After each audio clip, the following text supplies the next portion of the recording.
പൊതുസ്ഥലത്ത് മാലിന്യം തള്ളിയ സംഭവത്തിൽ 5 പേർക്കെതിരെ കേസ് ചുമത്താൻ നടപടികളുമായി പീരുമേട് പഞ്ചായത്ത്. കുട്ടിക്കാനം തമിഴ് മോഡൽ റെസിഡൻസ് സ്കൂളിലേക്കുള്ള വഴിയിൽ വനംവകുപ്പിന്റെ ഭൂമിയിലാണ് കഴിഞ്ഞ ദിവസം മാലിന്യം തള്ളിയത്.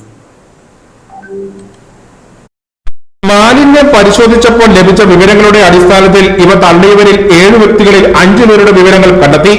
മറ്റു 2 പേരെ കണ്ടെത്താൻ ശ്രമം തുടരുകയാണ്.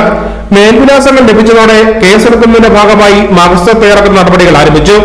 ദേശീയപാതയോരത്തും കട്ടപ്പന കുട്ടിക്കാനം മലയോര ഹൈവേയുടെ ഓരങ്ങളിൽ ഉൾപ്പെടെ വ്യാപകമായി മാലിന്യം തള്ളുന്നുണ്ട്.